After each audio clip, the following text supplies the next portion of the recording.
Human lived alone for years, until an alien widow and her daughter came to his door begging for help. Before we dive into the story, don't forget to like the video and tell us in the comments where you're watching from. Roderick Varn had spent the last 842 days alone. The greenhouse dome, patched with overlapping solar film and heat retention mesh, stood like a hunched bubble on the frozen fringe of Elendar Sector 9.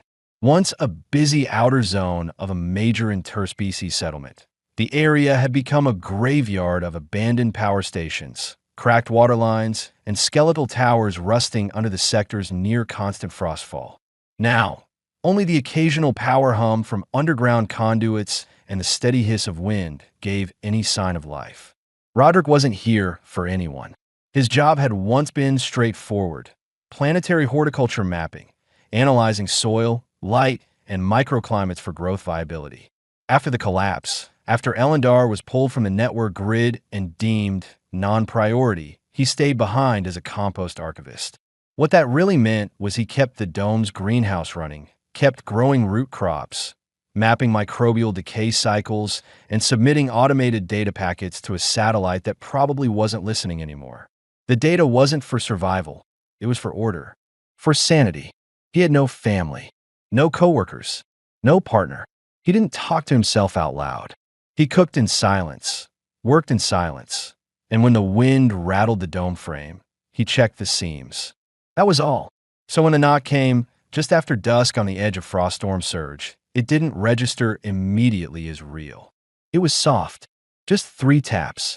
He stood still for a second, one hand resting on the heat duct casing. The knock came again, just a little harder. Roderick moved to the door with deliberate steps. He checked the external temperature, -27. He glanced at the faded perimeter screen. No alert, no movement logged. But the sensor array had been failing intermittently since last season. He unlocked the composite seal and pulled the door open halfway. Cold wind rushed in. It was carrying light snow, dry powder, the kind that didn't stick but stung. 2 figures stood on the landing. One tall, one small. The woman was clearly alien. Therini, based on the skin tone and bioluminescent traces along her collarbones. She was thin, maybe 5'9", though she looked taller from how she carried herself. Her violet skin had a mottled flush of cold exposure, and a faint glimmer along her arms and upper chest suggested not recent bonding, but physical stress. Her wrap dress was thermal in design, but torn high on her right thigh. Beneath it, her legs were bare, blotched with reddish patches.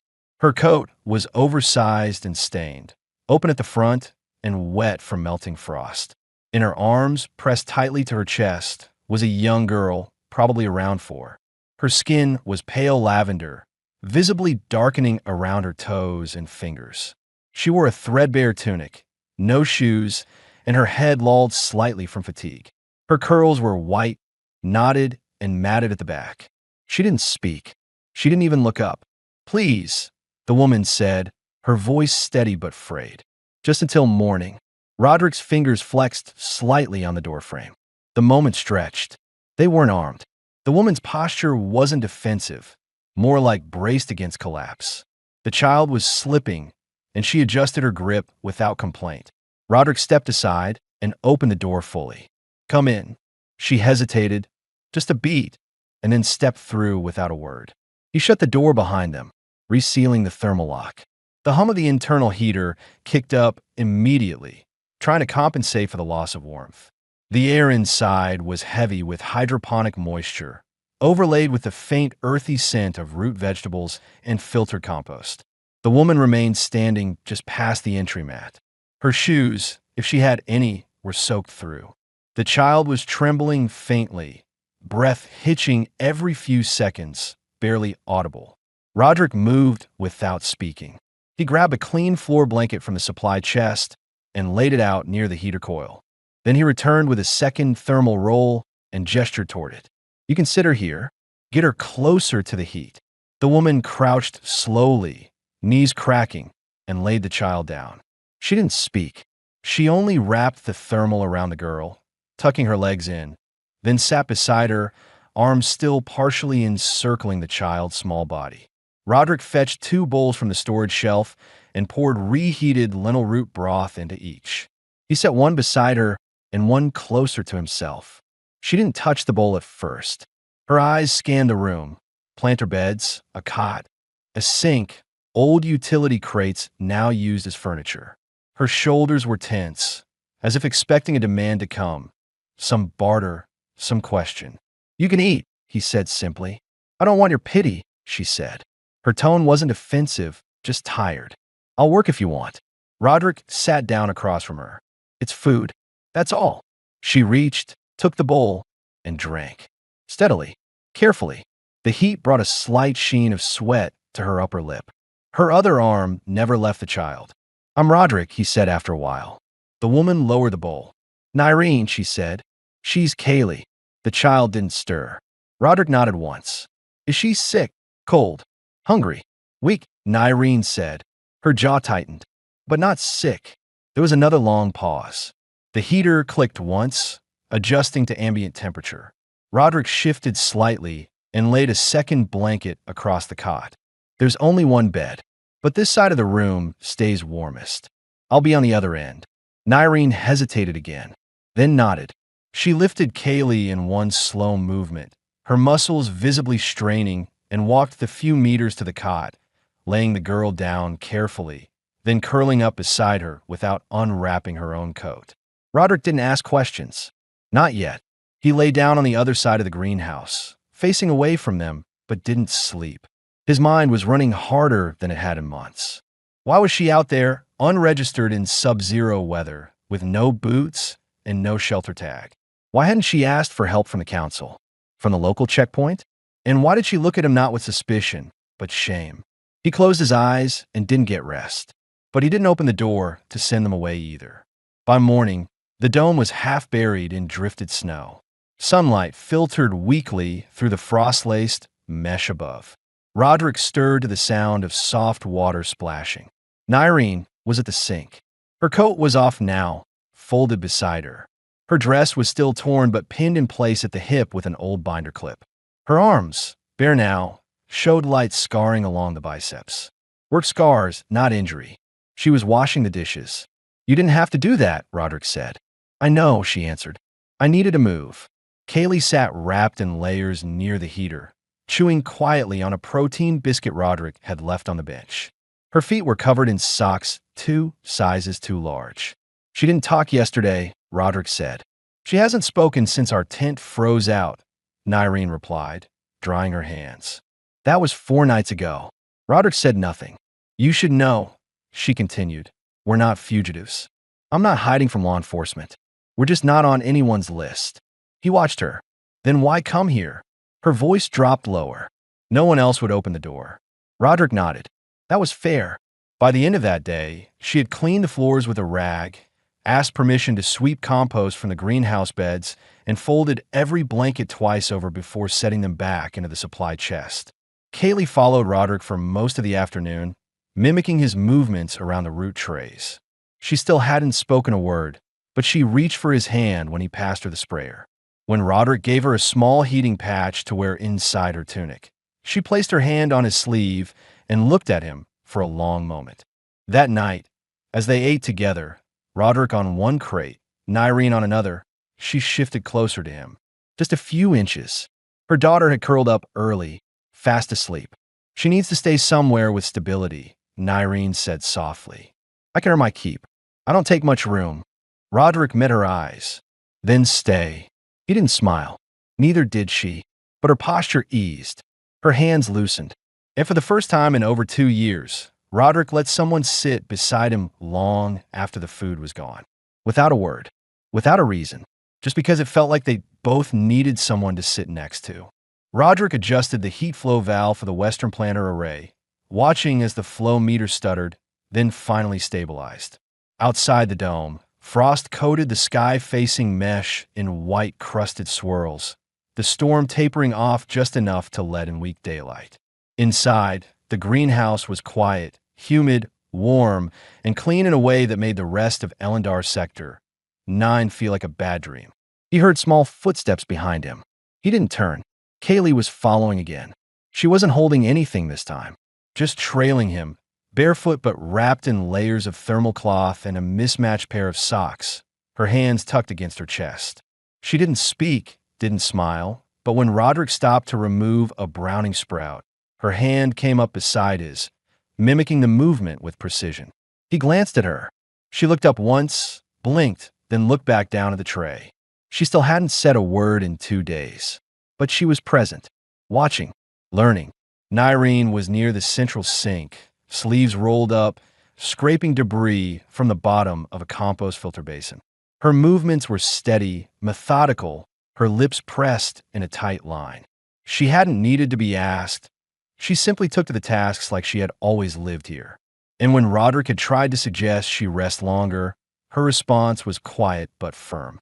"I can't just sit while you feed us." He didn't argue.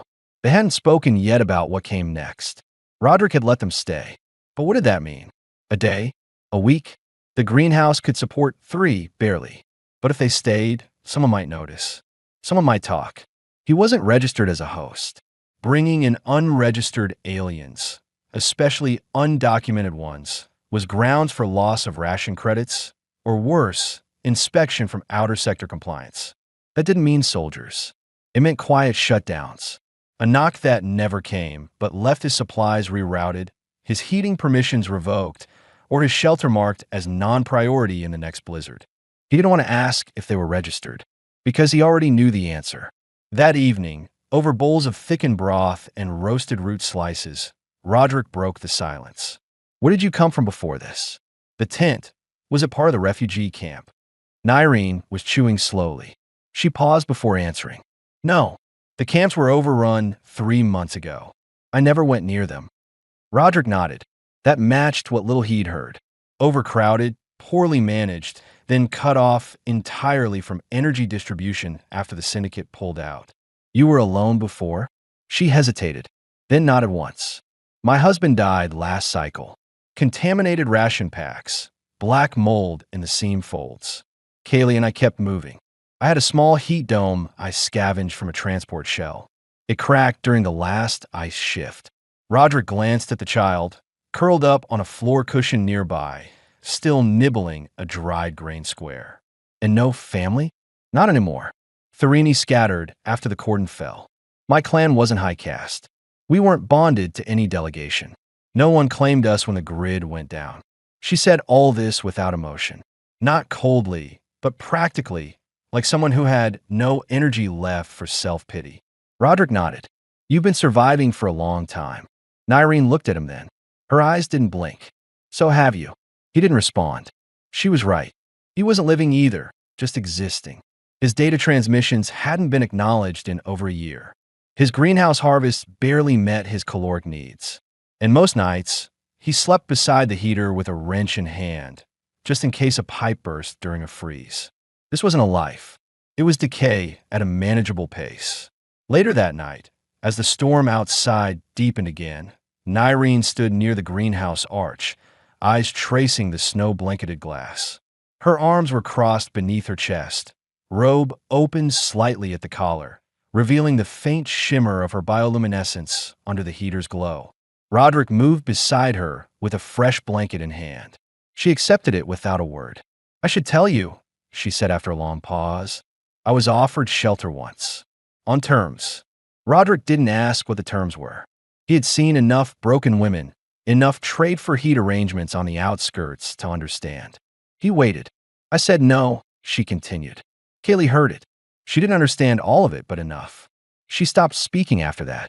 Roderick looked over to the corner, where Kaylee was now curled up with a thermal pillow, eyes half closed, facing away from them. "She's not broken," he said. "I know." Naration's voice cracked. The first break in her tone since she arrived. "But she needs to believe we still have some kind of dignity. I need her to believe that." Roderick didn't answer. He just nodded and turned the heater, setting up one notch. The next morning, Kaylee spoke. Roderick was cutting harvested root bulbs into thin strips when she climbed onto the bench beside him. Her small fingers reached for one of the bulbs. He gave her a slice. She chewed, swallowed, then said, "Is this your home?" Roderick froze for a second, then looked down at her. "It is," he said. "Has been for a long time." Kaylee looked around. Can it be ours too? He looked over at Narration, who had stopped moving. Her hands were wet, still in the wash basin. Roderick didn't speak right away, but he set the knife down, wiped his hands. He met the girl's eyes and answered, "If you want it to be." Kaylee nodded once, then reached for another root strip. That night, as the wind howled louder and the outside world vanished in a sheet of snow, Roderick climbed into his cot, as usual. But this time, Narration didn't stay by the heater. She walked across the room, slowly, and sat at the edge of his cot. She didn't ask, didn't look away. Roderick slid over, wordless. She lay down beside him, tentatively, stiff at first, but when he placed a blanket over them both, she turned slightly toward him. Not close, but enough. Her voice, low and rough, whispered into the dark. "Not because I owe you. I know." They didn't touch, but the heat between them was real. And outside, the storm kept trying to bury them. But inside, for the first time, Roderick didn't feel like he had to survive it alone. The snow didn't stop for 4 more days. The dome creaked under the weight of accumulated frost, but the solar mesh held. Roderick cleared the entry ramp twice a day, using a reinforced scraper and a salt mix he rationed carefully. Too much, and it would corrode the support anchors. Too little, and the hatch seal might freeze shut. Inside, everything changed slowly. But it changed. Kaylee began speaking more. Not much, just observations. One-word thoughts. "Cold," she'd say, staring at the window. "Soup," when she was hungry. "Green," as she followed Roderick down the rows of hydroponic trays, touching each sprout with quiet fascination. Her voice was soft, flat, almost monotone, but she was speaking. And Narration, she adjusted without asking. She no longer moved like a guest. She moved like someone taking responsibility. She refilled water tanks without needing direction. She fed Kaylee first, then herself. Her hands began to show healing. Cracks on her knuckles faded. The redness at her fingertips softened. Roderick noticed more than he admitted.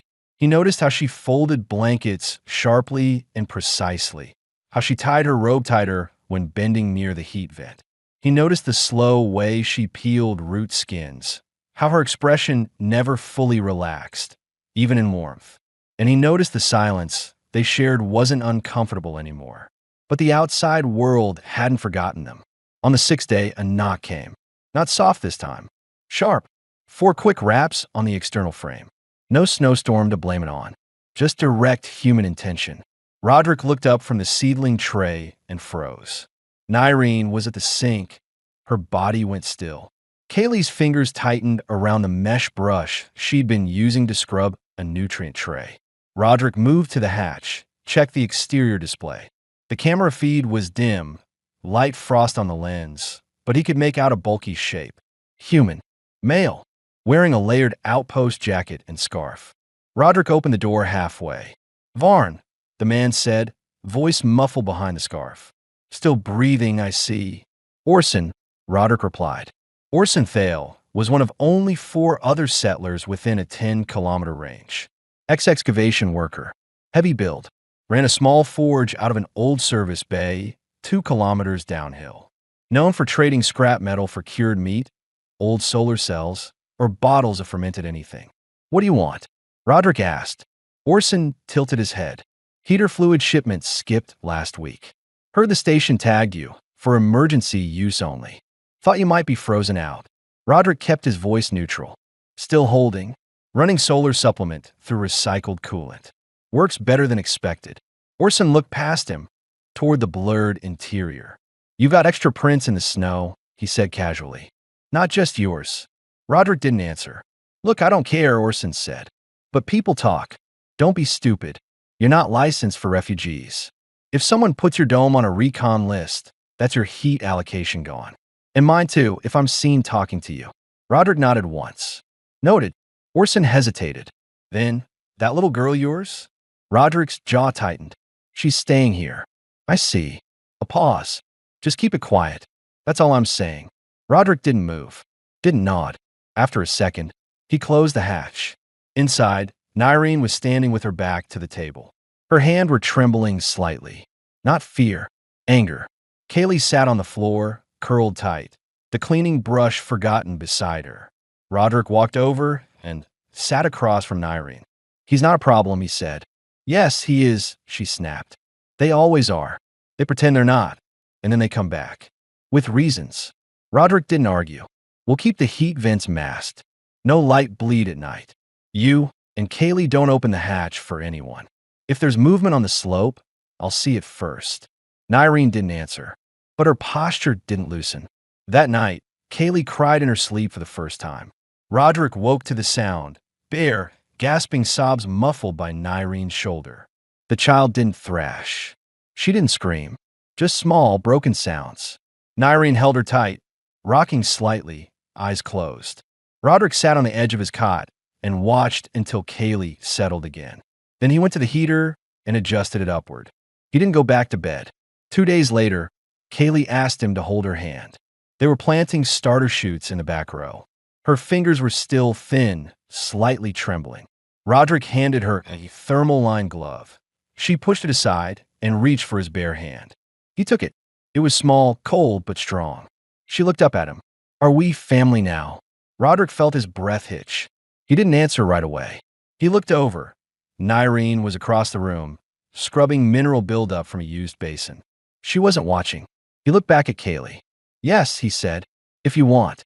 The girl nodded once, then went back to planting, still holding his hand. Later that evening, after Kaylee had fallen asleep curled under a thick woolen throw, Narration sat across from Roderick beside the heater. "She never asked that before," she said softly. Roderick nodded. She didn't have someone to ask. Narration looked into the fireless heat vent. Then, quietly, "Neither did I." There was no invitation in her voice, but there was no resistance either. Roderick reached over. Not quickly, just rested his hand beside hers. Narration didn't pull away. She turned her palm over, let their fingers rest together, unmoving. The heat in the room was steady. The storm outside had passed, but they stayed there, still quiet, holding on to the only thing that felt safe. Each other. It was the first clear morning in almost 2 weeks. Light came in hard and white through the frost-cleaned dome mesh, cutting across the floor in long angles. Roderick stood by the seed trays, examining sprout curvature. Kaylee sat on the bench beside him, swinging her feet and mimicking his motions with a wooden spoon. She was more talkative now, still quiet, but curious. She asked about roots, about water levels, about why the leaves tilted toward the light. She asked what compost was, then made a face when he explained. Roderick had begun talking more, too. He wasn't used to it. Words came out slower than his thoughts, his voice hoarser than he remembered. But when Kaylee looked up at him, waiting, he found ways to answer. Across the room, Narration was pinning repaired fabric over one of the vent flaps. She'd found some of his older tunic sleeves, unusable, but intact enough to reinforce draft spots. She moved on bare feet now, her wrap dress tightened with a new inner tie she'd sewn herself. Her coat, cleaned and dried, now hung beside Roderick's, no longer by the hatch. She looked up and caught him watching. He didn't look away. She didn't either. The heat between them hadn't broken into anything physical, not yet. But it was constant now, an awareness. Not flirtation, not performance. Just proximity charged with unspoken permission. But they both knew they didn't have the luxury of acting on it carelessly. After breakfast, Narration took Kaylee to bathe with reheated water in the far wash basin. Roderick returned to the seedbed, but his mind wasn't on the plants. He kept replaying Orson's visit. The man hadn't returned. No further knocks. But Roderick knew how these things worked. Orson talked. He bartered. He drank. Information spilled. Maybe not as a threat. Maybe as a joke. Old Varnes finally got company up there. Or, guess he found a warm blanket. Even a whisper could trigger review. They weren't under surveillance. Not directly, but every dome in the sector was mapped. Every energy pattern logged. Heating spikes, water usage, and Roderick hadn't submitted a system check-in in almost 12 days. He walked to the signal panel. The transmitter light blinked red, standby mode. Not failed, not active. He hovered his hand over the activation pad. If he sent a check-in now, they'd know someone was still here. They'd also know he was still alive and not requesting aid. But if he sent it now, the heat spike wouldn't look suspicious. He tapped the panel. Transmission pinged once. Then again. Data packet accepted, the screen said. Roderick exhaled. It was the right choice. It would give them more time. Still, it didn't feel like safety. Just postponement. That evening, after Kaylee fell asleep, Narration stayed seated beside the heater. Her legs tucked under her, bare shoulders wrapped in a thick wool blanket. Roderick brought over 2 cups of steeped vine root tea and handed her one. She took it silently. They sat like that for a long time, not speaking. Then she said, "You never asked what I did before." Roderick sipped his tea. "I figured you'd tell me if you wanted to. I worked in preservation, ancient script archiving, mostly Therini religious material before the network collapse." She gave a faint, dry smile. "Not exactly a survival trade." Roderick raised an eyebrow. "You cleaned that water line like you'd been raised in a mechanic's pit." She chuckled quietly. "I learned fast." "You have to." Roderick nodded. "I used to map growth zones, soil temperatures, biocycle timing. They said I was wasting my skills staying here after the evacuation." "You think you are?" He was quiet for a while. "Then, no. But I think I forgot what the skill was for." Narration looked at him over the rim of her mug. "And now?" He glanced toward the far end of the dome, where Kaylee slept curled into his extra coat. "Now, I remember." They didn't speak for several minutes after that. Then, gently, she shifted closer. Her shoulder brushed his. Her thigh touched his leg through the blanket. Roderick didn't move. Her head rested lightly against his arm. "I don't know how long we can stay here," she said softly. "But I want her to remember this warmth, this safety, even if it ends." Roderick's hand moved to cover hers, slow, firm, certain. "Then let her remember it for as long as it lasts," he said. "And we'll make it last." She turned toward him, her face close now, eyes level, her hand still under his. They didn't kiss, but their breath touched, and it was enough. For now. The next day, Roderick checked the external sensors. A new signal pinged, an atmospheric probe passing nearby. A routine drone scan. Not armed, not targeting, just tracking temperature drift. But it was close. Too close. He shut the screen off before Narration or Kaylee noticed. He told himself it was just a probe. But later, as he walked past the heater, he found Narration standing at the hatch, staring at the snow beyond. And he realized she already knew. Roderick opened the diagnostics panel with the edge of flathead scraper, careful not to let the latch snap. Every loud noise traveled too far in a structure this small. The panel's backlight flickered once, then stabilized. He read the thermal balance report twice. The numbers weren't right. Baseline heat consumption had jumped. Not by much, maybe 3%, but enough that an automated flag could trigger if the satellite sensor passed overhead again. The last drone had skimmed the sector just 2 days ago. If it logged a repeat anomaly, Roderick closed the panel and set the tool down with a control breath. His palms were damp. Across the room, Narration and Kaylee were folding linens near the heater. The child was laughing, actually laughing, as Narration played a sorting game with her, turning the task into a rhythm. Small, big, yours, mine. Her voice was soft, melodic, and for the first time, Kaylee was repeating the words out loud with her. Roderick watched them for a moment longer than he meant to. This place had changed. Not just the air or the light or the voices him. He'd stopped counting the days.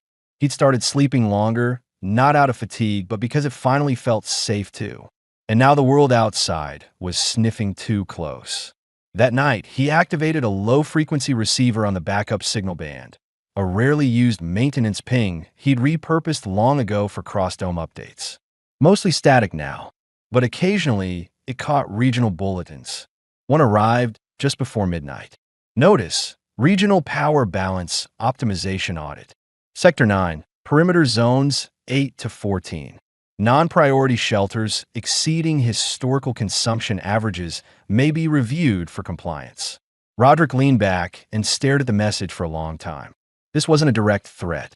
It wasn't a shutdown notice. But it meant someone, somewhere, had seen a spike. And if they sent a recon drone to visually verify shelter contents. He shut the panel down. He didn't tell Narration right away. She knew something had shifted, though.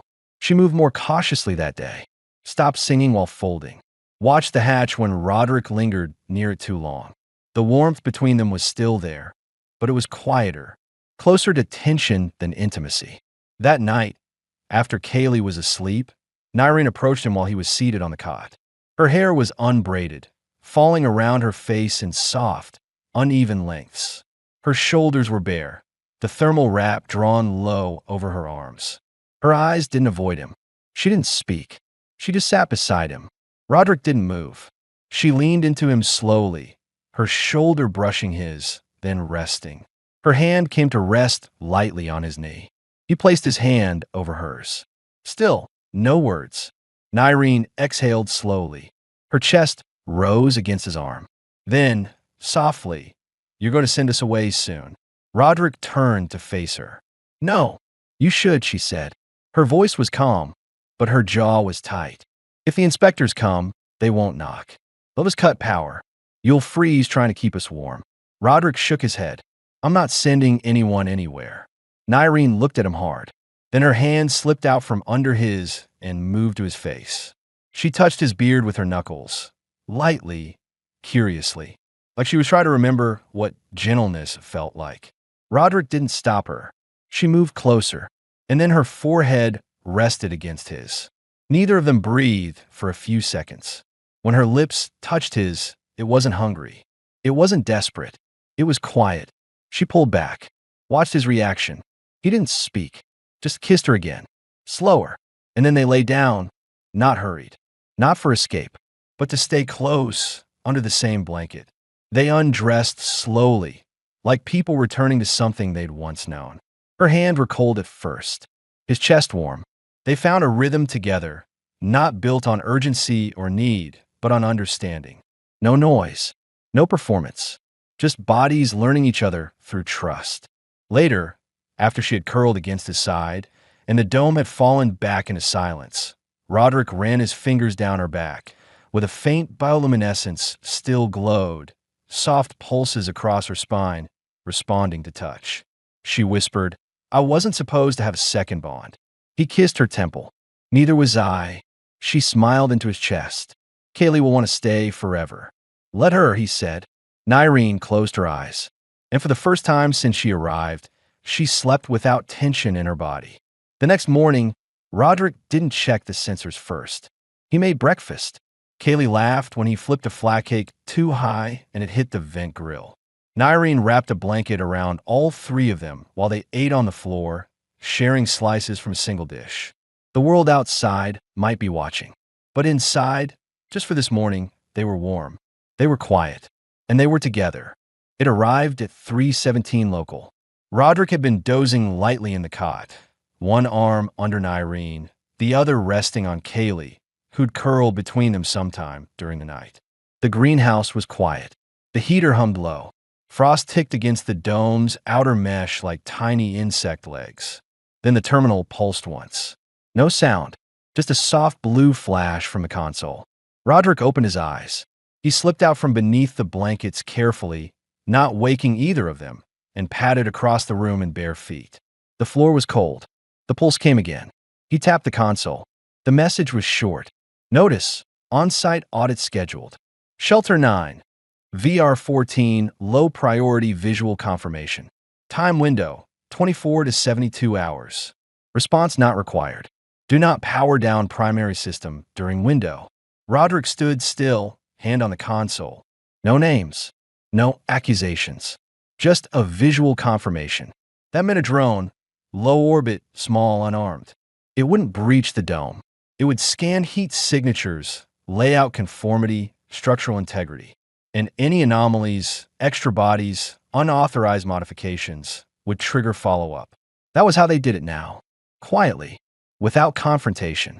Roderick shut the terminal down. Behind him, Kaylee stirred slightly. Then he heard her mumble something in her sleep and settle again. He stood in the dark for a long time. At dawn, Narration noticed it in his face before he said a word. He handed her a cup of reheated broth. She looked at it, then looked at him. What happened? They scheduled a visual confirmation. She didn't flinch. How long? Could be a day. Could be 3. But it's coming. She nodded once. Quiet. Measured. Roderick sat beside her. Kaylee was still asleep, curled up in a cocoon of old linens. The frost outside had thickened, casting harsh reflections across the curved glass. "We have two options," he said. "I can hide you both in the root cell chamber. Thermal layers will mask your signature for a quick pass. But if they ping for movement—" She was already shaking her head. "Too risky. Kaylee can't lie still for that long." Roderick nodded. He agreed. "The other option," he said slowly, "is to fake an update. Inject you both into my shelter roster. It's doable. But if the system flags a date mismatch, we're both blacklisted. Not just this dome. Everything tied to me." Narration looked across the room at the old cot, then at Kaylee, then back at him. "If we run, we lose the heat, the food, the soil. I don't have a second dome. And Kaylee won't make it 2 days walking in the open." She leaned back against the wall. Roderick waited. "I won't let them take her," she said. "If it comes to it, I'll go out alone. Say I forced my way in." Roderick's jaw tightened. "No, no one's taking anyone." Her eyes met his. "Then we don't lie. We make them believe we belong." For the next 6 hours, they worked in silence. Roderick adjusted the dome's internal heat spread, cooling one quadrant, warming another, disguising body heat as crop energy draw. He redistributed Kaylee's sleep cot to a spot aligned with the planters. He cleaned the cot, stripped it of personal touches, folded her blankets into storage. Every trace of extra was masked as efficiency. Meanwhile, Narration crafted a new entry in the system logs, a caretaker protocol. It was old policy, seldom used. A shelter occupant could request an assistant during illness or injury. She entered herself under that clause. No ID, just designation. She added a second line beneath it. Dependent minor. Age 4. Roderick uploaded it. The system took it without flag. But that didn't mean it worked. They had to act normal now, as if nothing was wrong. The drone came 38 hours later. Roderick saw it first. A single silver moving against the clouds, silent, 30 meters above dome level. It didn't stop, didn't descend. It drifted slowly past, its visual sensors pointed downward, then moved on. Inside, no one moved, not even Kaylee. She sat on the floor beside the heater, silent, her arms around her knees. She didn't ask what was happening. She just watched Roderick. When it passed, when it was gone, when the alert finally cleared, he exhaled hard into his palm. Kaylee walked over. She tugged his shirt. He crouched beside her. "Did we pass?" she asked. Roderick hesitated, then smiled. "We passed." Kaylee leaned into him and wrapped her arms around his neck. She was trembling. "I didn't move," she whispered. "I was really good. I didn't move." "You were perfect," he said. Behind him, Narration wiped at her eyes and turned away before either of them saw her cry. That night, Roderick sealed the terminal. The audit had closed with no comment. He sat beside Narration by the heater, both of them wrapped in a single blanket. No words, just warmth. And when he kissed her this time, it wasn't cautious. It was claimed. She pulled him closer, not because she needed saving, but because they'd saved something together. Their home, and the right to keep calling it that. 3 weeks passed. No more knocks came. No more silent pulses on the terminal. No more passing drones. The audit closed with silence. And in this part of Elendar's sector, 9, silence meant survival. Roderick filed a routine thermal harvest report through the relay. It pinged back accepted without comment. A slow breath left his lungs as he watched the packet upload bar disappear. His fingers lingered on the terminal 1 second longer than needed. Then he powered it down. It was over. By the next morning, the mood inside the dome had changed. Subtly, but definitively. Kaylee began humming again, soft, tuneless melodies while she helped scrape nutrient trays or stirred the morning broth. She wore a pair of 2 large boots Roderick had insulated for her, and she stomped around in them proudly, her balance off, her grin wide. Narration relaxed. Not all at once, but enough to start leaving her coat hanging open even during cold surges. Enough to laugh when Roderick teased her for mislabeling a compost jar. Enough to lie on the floor beside him after a meal, resting her head on his thigh, eyes half closed, unafraid to stay still. Roderick made a decision. He began pulling old crates apart, those he'd used as temporary counters and storage bins. He broke them down methodically, reusing the good slats, sanding the rest. Over 4 days, he built a new sleeping platform. He didn't announce it, just worked quietly, corner by corner. When Kaylee asked what he was making, he answered, "Something for us." When he finished, he stepped back. It wasn't fancy, just a low twin-size bed frame built into the far wall, sturdy, practical, warm. No cot, no blanket pile, a real bed. He placed Nyrene's folded thermal wrap at the base. Later that night, Nyrene stood in front of it, fingers trailing the edge. "For me?" she asked softly. Roderick was still cleaning his hands. "No." She looked at him, confused. He met her eyes. "It's not for you. It's yours. This is your home now." She didn't say anything. She just walked over and kissed him, firmly. Then hugged him, burying her face into his neck, fingers curling into his shirt like she didn't want to let go. That night, after Kaylee fell asleep early, half covered in one of Roderick's sweaters, feet still stuffed in her boots, Roderick and Nyrene lay on the new bed. Not rushed, not hidden, just quiet. They undressed together under the blankets, skin against skin, not for heat, but to feel the presence of someone who was staying. Roderick's hands traced the lines of her back slowly, learning her again, this time not with caution, but with certainty. She responded not with urgency, but with calm. Her breathing even, her movements deliberate. They kissed for a long time before anything else happened. When they made love, it was silent, gentle, unperformed. He held her face. She wrapped her legs around his waist. Her head tilted back when she whispered his name. Afterward, they stayed like that for a long time, bare, tangled, safe. At one point, her fingers traced his chest. "I didn't think I'd ever feel warm like this again." He kissed her forehead. "You're not going to feel cold again. Not here." She smiled, and this time, her bioluminescent glow bloomed brighter across her spine, reflected faintly on the wall. Later, they dressed again, slowly, and joined Kaylee on the floor beside the heater. The three of them sat in a loose circle, sharing dried fruit and leftover root cakes. Kaylee dozed between them, one arm across Nyrene's thigh, her cheek on Roderick's knee. And just before she slipped into sleep, she stirred, looked up at him, and said, barely audible, "Dad, can I keep the boots?" Roderick froze. His breath caught. Nyrene looked at him, eyes glistening, but didn't speak. Roderick reached down and ran a hand over Kaylee's tangled curls. "Yes," he said quietly. "You can keep everything." Kaylee smiled once. Eyes fluttered shut, and she was asleep again. Outside, the sector winds began to rise, howling across the dome's curved surface. But inside, the lights were dim, the warmth steady, and the family whole. For the first time in years, there was no fear, no contingency plan, no next move, just breath, and the sound of someone else breathing with you.